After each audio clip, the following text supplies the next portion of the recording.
The blessings are in who you are being. Your blessings are in how you are living and how you see yourself.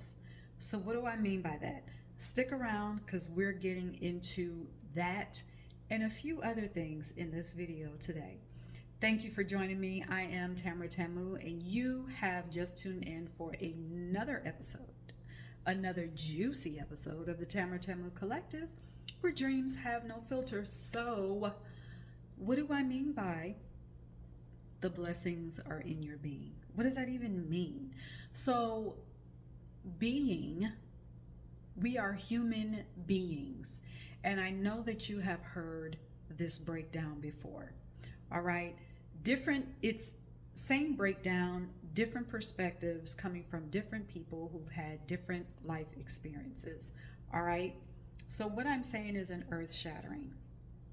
All right, so this is not about striving, it's not about achieving, it's not about working yourself to the bone, it's not about grinding. Okay, can you get some results from all of those things? Can you get results from grinding? Can you get results from hustling? Can you get results from working hard and working yourself to the bone and not considering if your work is bringing you any type of joy at all? Sure, you can. But then what?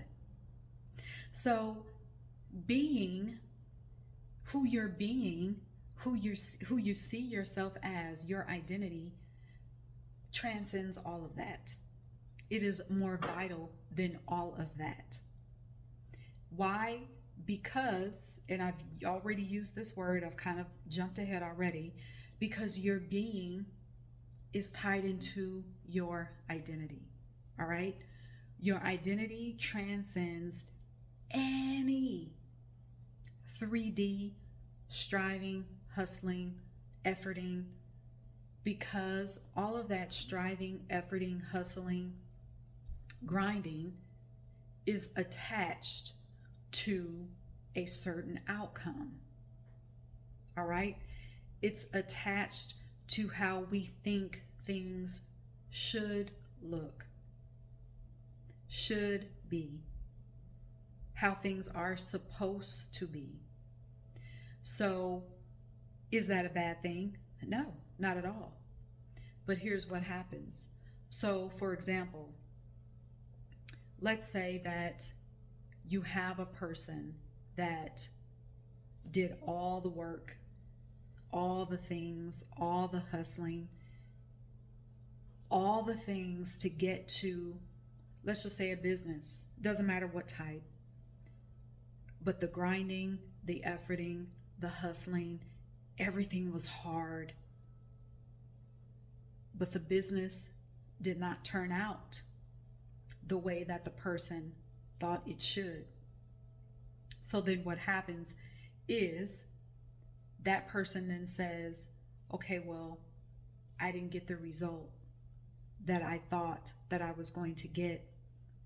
So therefore, I must not be a good business person. Or I must not be, it must not meant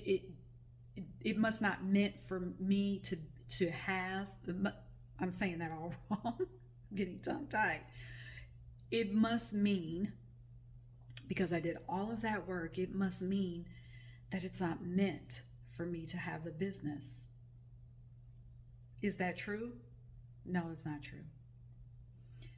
All of that doing and efforting and striving and hustling and grinding, and I am purposely repeating all of those things to get it into your mind. All of that doing gets tied, gets intertwined into what you believe that you are good enough for.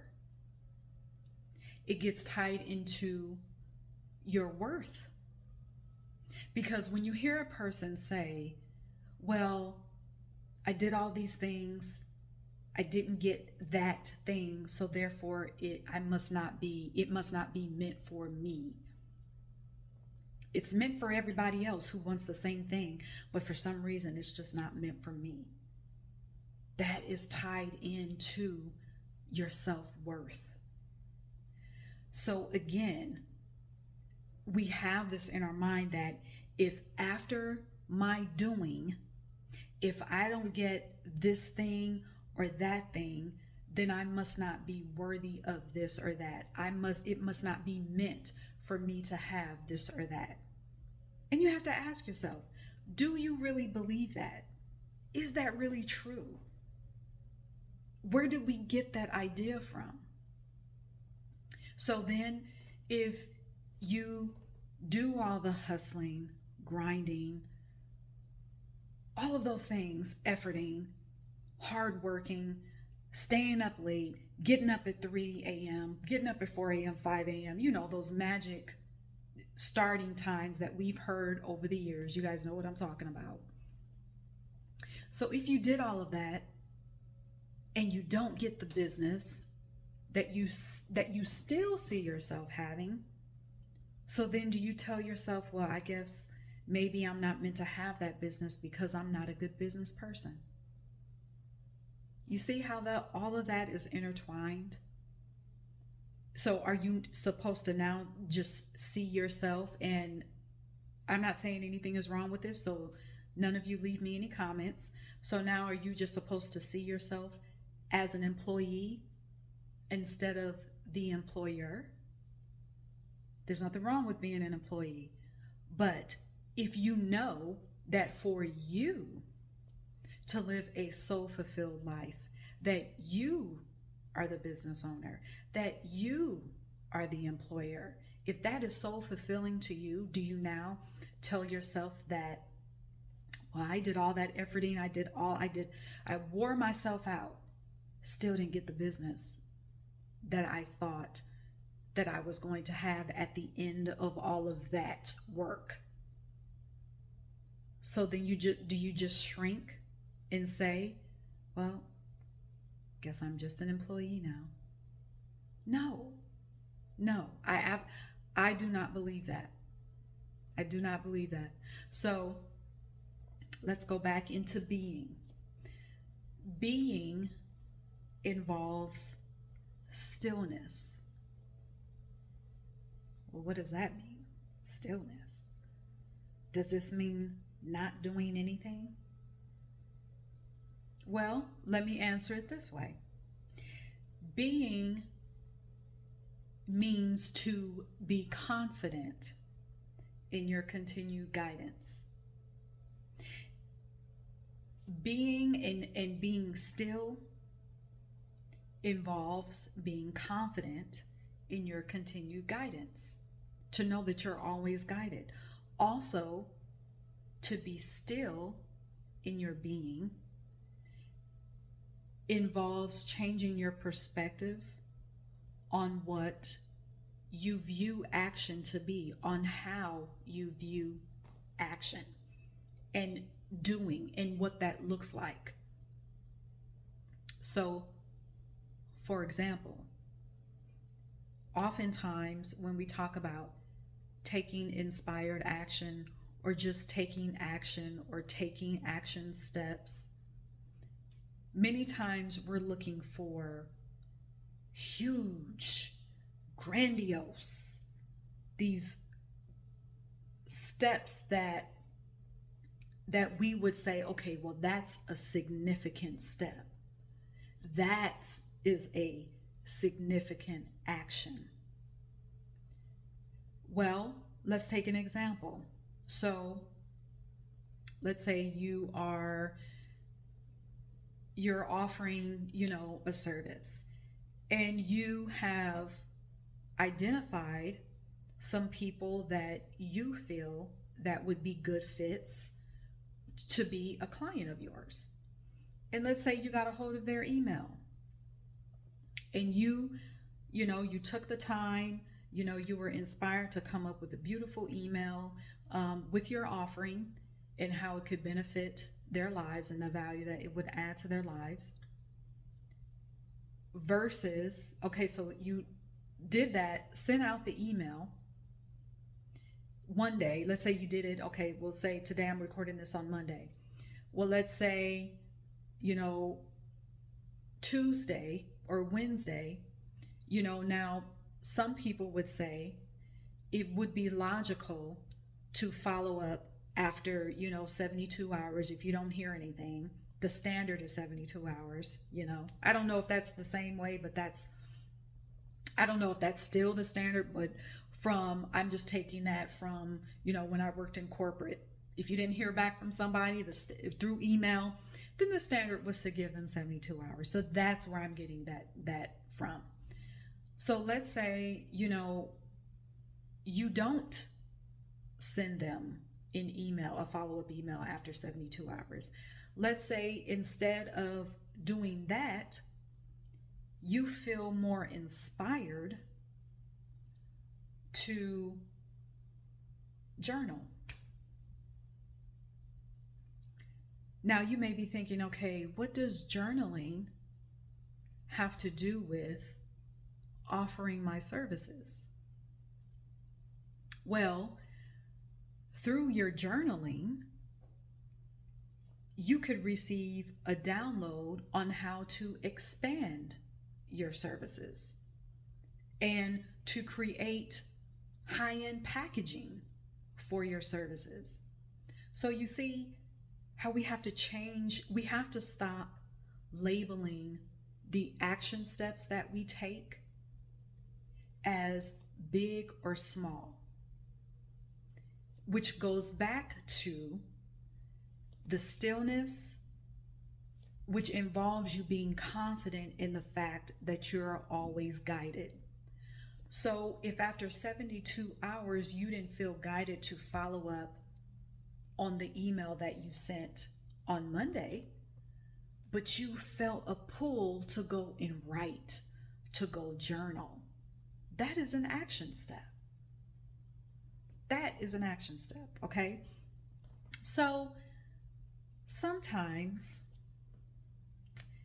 we can get used to, the big action steps versus small action steps and what seems insignificant. We can get so caught up in that, which keeps us in that grinding, hustling, hard work, grinding, hustling, hard work loop over.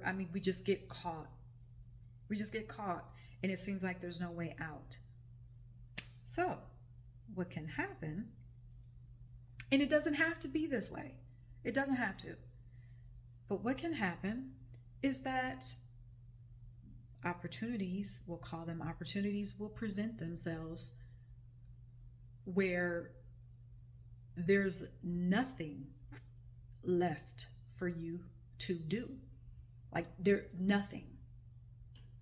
Where your stillness is forced. And again, I say this again, we don't have to be forced into stillness, which is one of the reasons why I'm doing this video.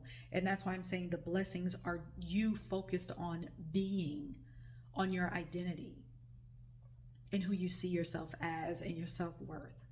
You don't have to force it. The universe does not have to force you into stillness. However, that can happen. So let me tell you just a short story. So, and this just happened recently. And it's a simple story, but it illustrates what I'm talking about. I had a plan to go to a cafe early in the morning and just spend a few hours just focused on writing, focused on creating more episodes, focused on creating more content for this channel. That was it. At the cafe, out within I was going to be there at a certain time and then out at a certain time. All right. Things were going good. I was the content was just flowing. I was writing. I had to record because the ideas were just coming through so fast. I couldn't write fast enough. Well, the time came for me to stop because I had other things that I needed to do that day. So, I'm pushing through and I'm, determined to get all these things done. And I'm almost, I won't say frantic yet, but I could feel my body and my heart starting to beat fast because I was so anxious to do all these things that day. I get out to my car. I'm like, yeah, I got this today. I got it. Get out to my car. Well, my car decides, okay, I'm going to turn on, but you're staying in park. I could not get my car out of park. So, long story short, what turned into just a few hours at the cafe ended up being almost 7 hours because I had to call the tow truck, had to wait for the tow truck. Just to get the tow truck, for some reason, that was a big deal. So there was some time lag there. There was almost a 2-hour time lag just to order the tow truck. And so it didn't take long for me to figure out what was happening. I really didn't have to figure out what was happening. I knew what was happening. So the lesson in that was there was a forced stillness that I had to choose because I could and the reason why I say I chose the forced stillness is because I could have chosen the other side of that, which would have been really frantic energy, still going through all the motions of trying to get the tow truck and trying to get it over to the mechanic and still trying to figure out how to do all these other things and just walking around. I probably would have looked crazy walking around the cafe with all of that in my mind and still trying to move and do action, take action, right? But I said, oh, okay. So this is a forced stillness right now. And it brought up some other things as well that I want to just address real quickly. So we say, things happen. You hear the phrase, things happen for a reason. And oftentimes that phrase, we say it, things happen for a reason to keep something bad from happening to us, right? But what I realize is that things happen to us for our good to come to us when we are still. Because again, there was nothing left for me to do. Nothing. And so I even tried to, in the midst of all of that, I tried to write more, but nothing was coming out. There was nothing there. I tried to force, some more content out. And I thought, no, this is stillness. Let me just be. Let me continue to affirm who I am. Let me still confirm and agree with my identity. So in that stillness, when there's nothing left for you to do, ask yourself, is my identity still intact? Can you still view yourself as powerful? Can you still hold on to? So the example that I used earlier about starting the business and having that loop of with the grinding, the hustling, the work, the hard work, the sweat, tears, blood, all of that. In that loop, and you still don't get or don't have the business that you thought you should have, can you still, in your stillness, can you still view yourself as a business owner? Can you still embrace that vision?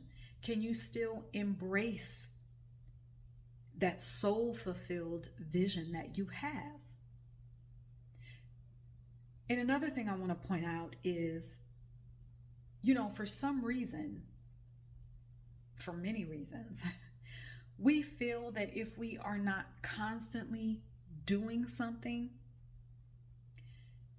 that what is meant for us, we can't have. Or that what is meant for us cannot come to us. If we're not constantly doing, if we're not constantly filling up our day, if we're with a to-do list, if we're not constantly taking action, then for some reason, nothing is going to happen for us. We think that. But like I said, you will hear me say this all the time in probably almost every single one of my videos, all right, if not most of them.